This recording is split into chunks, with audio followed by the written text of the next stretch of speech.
Hello everyone. ഇന്നത്തെ വീഡിയോയിൽ English exam എഴുതുന്നതിന് മുൻപായിട്ട് മനസ്സിൽ വെക്കേണ്ട കുറച്ച് കാര്യങ്ങളാണ് ഡിസ്കസ് ചെയ്യാൻ ആഗ്രഹിക്കുന്നത്. ഒന്നാമതായിട്ട് focus on the topic and practice. അതായത് നമ്മുടെ ക്വസ്റ്റ്യൻ പേപ്പർ പാറ്റേൺ അനുസരിച്ച് നമ്മൾ എല്ലാ ടോപ്പിക്സിനെ പറ്റിയും ഏകദേശം ഐഡിയ ഉള്ളവരായിരിക്കണം. അതായത് ഒരു ടോപ്പിക്കിൽ തുടങ്ങി അതേ ടോപ്പിക്കിൽ തന്നെ നമ്മൾ അവസാനിപ്പിക്കാൻ വേണ്ടി ശ്രമിക്കുക. എക്സാമ്പിൾ, ഗ്ലോബലൈസേഷനെ പറ്റി ഒരു എസ്സേ എഴുതാൻ വരുവാണെന്ന് വിചാരിക്കുക. ഗ്ലോബലൈസേഷൻ എന്താണെന്നും ഗ്ലോബലൈസേഷൻ്റെ കാരണം എന്താണെന്നും അതിൻ്റെ റെമഡിയൽ മെഷേഴ്സിനെ പറ്റി എഴുതിക്കൊണ്ട് ആ എസ്സേ അവസാനിപ്പിക്കാൻ വേണ്ടി ശ്രമിക്കുക. ചില ആളുകളുണ്ട് ഒരു ടോപ്പിക്കിൽ തുടങ്ങി വേറെ ഏതോ ഒരു ടോപ്പിക്കിൽ അവസാനിപ്പിക്കുക. അതൊരിക്കലും നമുക്ക് മാർക്ക് കൂട്ടാനല്ല സഹായിക്കുന്നത്. അതുകൊണ്ട് എക്സാം എഴുതുമ്പം എല്ലാവരും ഒരേ ടോപ്പിക്കിൽ തന്നെ സ്റ്റേബിളായിട്ട് നിൽക്കാൻ ശ്രമിക്കുക. രണ്ടാമതായി include synonyms and antonyms. Synonyms എന്ന് വെച്ചാൽ സെയിം മീനിങ് വേർഡ്സും ആൻറ്റോണിംസ് എന്ന് വെച്ചാൽ ഓപ്പോസിറ്റ് വേർഡ്സും. നമ്മൾ നോർമലി എഴുതുന്ന ചില വാക്കുകളുണ്ട്. ആ വാക്കുകളെയെല്ലാം നമ്മൾ അതേ അർത്ഥം വരുന്ന വേറെ വാക്കുകൾ കൊണ്ട് നമുക്ക് റീപ്ലേസ് ചെയ്യാൻ പറ്റും. അങ്ങനെയാകുമ്പോൾ നമ്മുടെ ആൻസേഴ്സ് വായിക്കുന്ന ടീച്ചേഴ്സിന് പഴയ വേർഡ്സിൻ്റെ റെപ്പറ്റീഷനായിട്ട് തോന്നുകയുമില്ല. നമ്മുടെ എസ്സേയും അതുപോലുള്ള പാരഗ്രാഫ് റൈറ്റിങ്സും വളരെ ബ്യൂട്ടിഫുൾ ആയിട്ട് തോന്നുകയും ചെയ്യും. ഇത് നമ്മുടെ എല്ലാ തരം ആൻസേഴ്സിലും ഉൾപ്പെടുത്താവുന്നതാണ്. അതുകൊണ്ട് തന്നെ നമ്മൾ ഏകദേശം ഡിക്ഷണറിയൊക്കെ നോക്കി തന്നെ ഈ സിനോണിംസും ആൻറ്റോണിംസും മനസ്സിലാക്കി വെക്കുക. അത് നമ്മുടെ എല്ലാ പരീക്ഷകൾക്കും നമ്മളെ ഹെൽപ്പ് ചെയ്യുന്ന ഒന്നാണ്. മൂന്നാമതായി ഫോക്കസ് ഓൺ വേർഡ് ലിമിറ്റ്. അതായത് നമ്മുടെ ക്വസ്റ്റ്യൻ പേപ്പറുകളിൽ 100 മുതൽ 150 വാക്കുകൾ വരെ, 300 മുതൽ 350 വാക്കുകൾ വരെ എഴുതുക എന്ന് നിങ്ങൾ കണ്ടിട്ടുണ്ടാകും. ഈ വാക്കുകൾ കണ്ടാൽ കൂടി ചില കുഞ്ഞുങ്ങൾ ഒരുപാട് വാരി വലിച്ച് എഴുതുന്നതായിട്ട് കാണാൻ പറ്റും. നമ്മൾ എക്സാം ഹാളിൽ കയറുമ്പോൾ പ്രത്യേകിച്ച് ഭാഷാ വിഷയങ്ങൾ എഴുതുമ്പോൾ മനസ്സിലാക്കേണ്ട ഒരു കാര്യം, നമുക്ക് തന്നിരിക്കുന്ന ടോപ്പിക്കിനെ പറ്റി എത്രമാത്രം ഭംഗിയോടെ ഏതൊക്കെ ആശയങ്ങൾ ഉൾപ്പെടുത്തി ആവശ്യമുള്ളത് എഴുതുക എന്നുള്ളതാണ് നമ്മൾ മനസ്സിലാക്കേണ്ട കാര്യം. മറിച്ച് എന്തൊക്കെ അറിയാമോ അതെല്ലാം വാരി വലിച്ച് എഴുതുക എന്നുള്ള രീതി നമ്മൾ ഒഴിവാക്കുക തന്നെ ചെയ്യണം. അതാണ് ഈ വേർഡ് ലിമിറ്റ് കൊണ്ട് ഉദ്ദേശിക്കുന്നത്.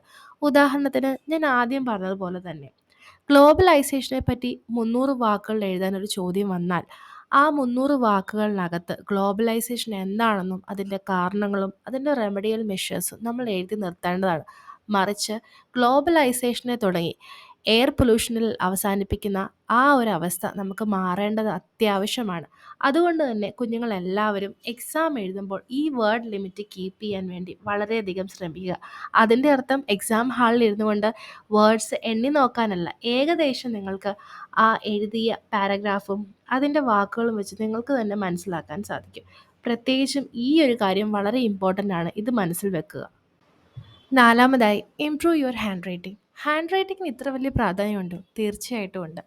നമ്മുടെ എക്സാം പേപ്പറിൻ്റെ ആദ്യത്തെ താളുകൾ വളരെ നീറ്റായിട്ടും മനസ്സിലാകുന്ന രീതിയിലും എഴുതുക. ഒരു ചെറിയ റൈറ്റപ്പ് എഴുതിയാൽ പോലും വളരെ ജെനുവനായി നീറ്റായിട്ടും ക്ലീനായിട്ടും ക്ലിയർ ആയിട്ടും എഴുതാൻ ശ്രമിക്കുക. അത് നമ്മുടെ എക്സാമിന് നമുക്ക് മാർക്ക് സ്കോർ ചെയ്യാൻ വേണ്ടി സഹായിക്കുന്ന ഒരു പ്രധാന ഘടകം തന്നെയാണ്. നിങ്ങൾക്ക് മോശം ഹാൻഡ് റൈറ്റിംഗ് ആണെന്ന് തോന്നുവാണെങ്കിൽ പ്രാക്ടീസ് മേക്സ് മാൻ പെർഫെക്റ്റ്. അപ്പോൾ നിങ്ങൾ എന്ത് ചെയ്തുകൊണ്ടിരിക്കുക, ഒരു ചെറിയ പാരഗ്രാഫ് എടുത്തിട്ട് നിങ്ങളത് എഴുതി അക്കൗണ്ടബിൾ ആയിട്ടുള്ള ആരെയും നിങ്ങളത് കാണിക്കുക. അവരുടെ ഫീഡ്ബാക്ക് അനുസരിച്ചുകൊണ്ട് നിങ്ങളുടെ ഹാൻഡ് റൈറ്റിംഗ് ഇമ്പ്രൂവ് ചെയ്തുകൊണ്ടിരിക്കുക. അതുമാത്രമാണ് ഹാൻഡ് റൈറ്റിംഗ് ഇമ്പ്രൂവ് ചെയ്യാനുള്ള ഒരേ ഒരു വഴി. Practice practice practice. അഞ്ചാമത്തത് മാനേജ് യുവർ ടൈം. പരീക്ഷാ സമയങ്ങളിൽ പൊതുവെയുള്ളൊരു പരാതിയാണ് സമയം തികഞ്ഞില്ല എന്നുള്ളത്. സമയം തികയാൻ എന്താണ് വഴി? ഉദാഹരണത്തിന് 3 മണിക്കൂറുള്ള ഒരു ഇംഗ്ലീഷ് എക്സാം ആണെങ്കിൽ അത് വീട്ടിൽ വെച്ച് തന്നെ മുൻപ് വർഷങ്ങളിലെ ചോദ്യപേപ്പറുകൾ പ്രാക്ടീസ് ചെയ്ത് പോകുന്നതാണ് ഏറ്റവും നല്ലത്. പ്രാക്ടീസ് ചെയ്തത് കൊണ്ട് തന്നെ നമുക്ക് എക്സാം ഹാളിൽ എല്ലാം എഴുതാനും അതുപോലെ തന്നെ മാർക്ക് ഒന്നും നഷ്ടപ്പെടാതിരിക്കാനും സഹായിക്കും. ടൈം മാനേജ്മെൻറ്റ് എക്സാം ഹാളിൽ വളരെയധികം പ്രാധാന്യമുള്ളത് തന്നെയാണ്. ഉദാഹരണത്തിന് നിങ്ങളൊരു പതുക്കെ എഴുതുന്ന വ്യക്തിയാണെങ്കിൽ ഏറ്റവും കൂടിയ മാർക്കുള്ള ചോദ്യത്തിൽ നിന്ന് തന്നെ നിങ്ങൾക്ക് ആരംഭിക്കാം. അങ്ങനെയാണെങ്കിൽ എല്ലാ ചോദ്യങ്ങളും നിങ്ങൾക്ക് കവർ ചെയ്യാനും സാധിക്കും, മാർക്കൊന്നും നഷ്ടപ്പെടാതിരിക്കാനും ഇടയാകും. ഈ ഒരു ടിപ്പ് നിങ്ങൾ എക്സാം ഹാളിൽ പ്രത്യേകമായിട്ടും അപ്ലൈ ചെയ്യാൻ ശ്രമിക്കുക. ആറാമത്തത് ഗെറ്റ് ഫീഡ്ബാക്ക്. അതായത് നമ്മൾ എഴുതുന്ന ഓരോ വർക്കും അക്കൗണ്ടബിൾ ആയിട്ടുള്ള ഒരു വ്യക്തിയെ ഏൽപ്പിക്കുക. ചിലപ്പോൾ അത് നമ്മുടെ പപ്പയാവാം, അമ്മയാവാം, സിബ്ലിങ്സ് ആവാം, ട്യൂഷൻ ടീച്ചറാവാം, ക്ലാസ് ടീച്ചറാവാം. ആര് തന്നെയാണെങ്കിലും അവരുടെ ഫീഡ്ബാക്കിന് വേണ്ടി നമ്മൾ വെയിറ്റ് ചെയ്യണം.